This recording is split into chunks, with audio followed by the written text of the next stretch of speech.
Okay, so that's a no. And the same thing for you, Governor Huckabee. The problem with it, it actually would bring cuts to the Medicare alternative, which is the worst thing we could do because it then takes money away from seniors. Now, again, it's just not a good solution. Now, it's I also know that congressional solution. Congressman Paulin, Congressman Hunter, and Senator Brownback and Senator McCain, you all voted against the expansion as well. So the only two gentlemen left here are Governor Romney and Mayor Giuliani. Are either one of you for the expansion of children's health insurance as outlined by Senator Grassley? Look, it's critical to insure more people in this country. It doesn't make sense to have 45 million people without insurance. It's not good for them because they don't get good preventative care and disease management, just as these folks have spoken about. But it's not good for the rest of the citizens either, because if people aren't insured, they go to the emergency room for their care when they get very sick. That's expensive. They don't have any insurance to cover it. So guess who pays? Everybody else. So it's not good for the people that aren't insured. It's not good for everybody else. So you're against it as well. No, let me finish. Green light's on. Okay. We have to get... They just turned it off. Leave it on. I control it. It's okay. That's it. We have to have our citizens insured, and we're not going to do that by tax exemptions because the people that don't have insurance aren't paying taxes. What you have to do is what we did in Massachusetts. Is it perfect? No. But we say let's rely on personal responsibility, help people buy their own private insurance, get our citizens insured, not with a government takeover, not with new taxes needed, but instead with a free market-based system that gets all of our citizens in the system. No more free riders. But a no on the Grassley bill. Mayor Giuliani, go ahead. The bill had two very unfortunate parts to it. One, it would reduce Medicaid. It would reduce Medicaid Advantage, which is a very, very successful program that actually does bring about some form of a free market solution. And second, it would have the really odd effect of moving children who presently have private insurance to becoming wards of the state, basically having to move in the direction of, and I know the Democrats get all upset when you say this, but they're taking us towards socialized medicine. If we want the kind of results they have in England or France or Canada or Cuba, like Michael Moore wants us to do, then we should go in that direction. But that would be a terrible thing to do. What we should do is increase the number of people who have private insurance. In order to do that, we should give them a major tax deduction, $15,000. Let them have a health savings account as part of that. They'll have an incentive to own their own health insurance. That's the thing that's wrong with the market here. It is not, it's not really good to move this thing in terms of more government control of health care. Okay, for the record, everyone against the expansion as Grassley outlined. Go ahead. Congressman Hunter. Yeah, let's get back to freedom. One thing you can't do right now, if you're an American who has a health insurance plan, is you can't buy health insurance across state lines. Now we've seen studies that have shown that the same coverage that costs $750 a month in Massachusetts, you can buy in Missouri for $170 a month. But you can't buy your health insurance across state lines like Americans buy lots of stuff across state lines. And George, you know, I had a senior citizen come in my office one day. She had a $10 wrist brace on, and she said, I was told not to complain about this because government is paying for it. She gave me the bill. It was $525. That you're going to see a lot of $525 wrist braces if we continue to pass this S-chip, which really is the first extension of socialized medicine. This is socialized medicine. It's going to go to families that make $60,000 a year. Those aren't poor children. Senator Brownback, the bill would raise the tobacco tax, as you know. How do we pay for health care in this country without raising some additional revenues? Well, that's why I voted against the bill. But it wasn't just that. The piece of it that I think you have to recognize is that you've got a fundamental decision to make here. On health care, which is 16% of the economy, going north fast, probably headed to 20% of our total economy, do you think the solution of providing more and better health care is one that we should have more government solutions involved, or should it be more market-based solutions involved? And I think clearly the answer here is you need more market forces in health care. That's what we need to do, and instead,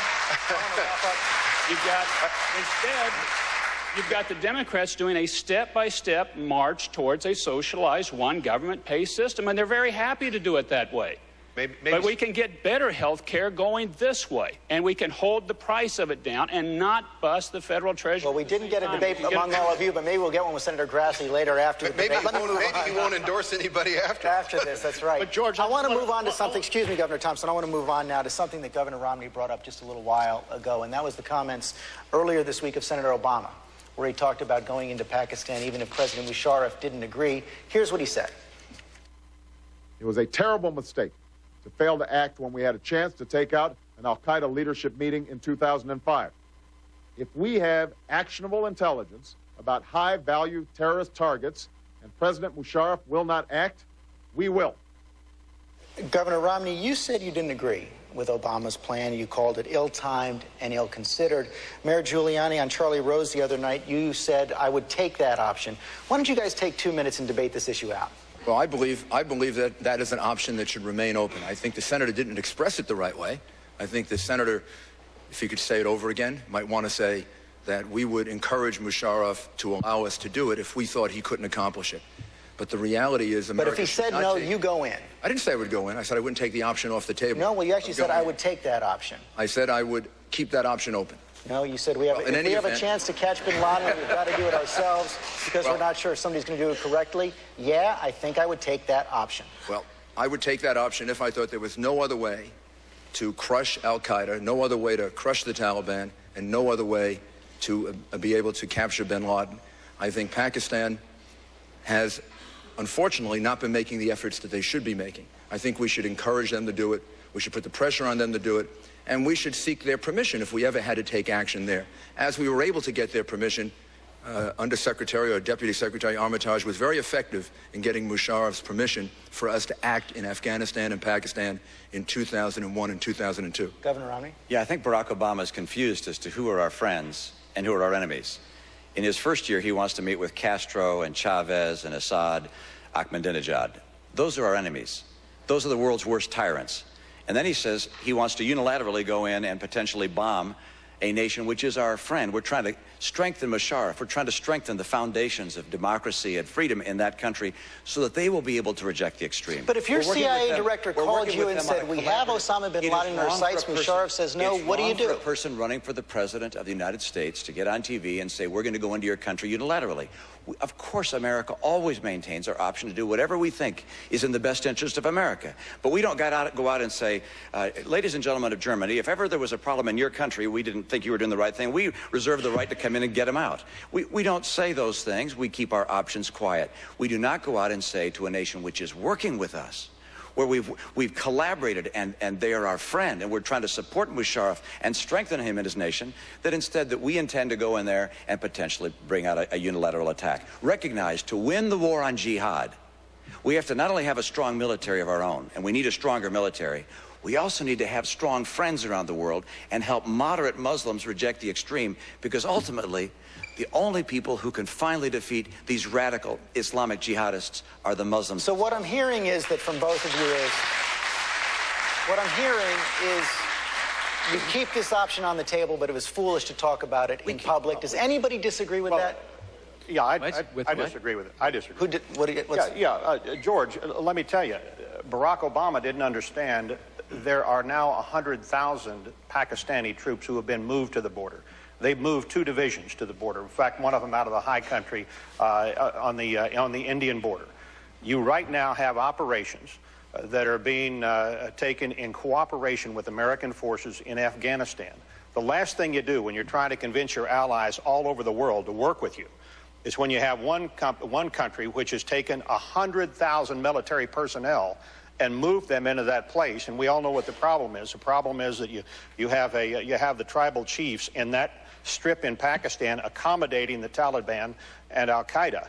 When you have a country which is cooperating, you don't tell them you're going to unilaterally move against them or you're somehow going to undertake this by yourself. Those mountain ranges in Pakistan are 16,000 feet high. We need the Pakistani army to work that with American support. I want to stay on this subject. I want to stay on this subject and broaden out the conversation a little bit. And the way I want to get into it is with a bit from President Bush's second inaugural address, where he made the spreading of democracy the core of his foreign policy. Here's what he said.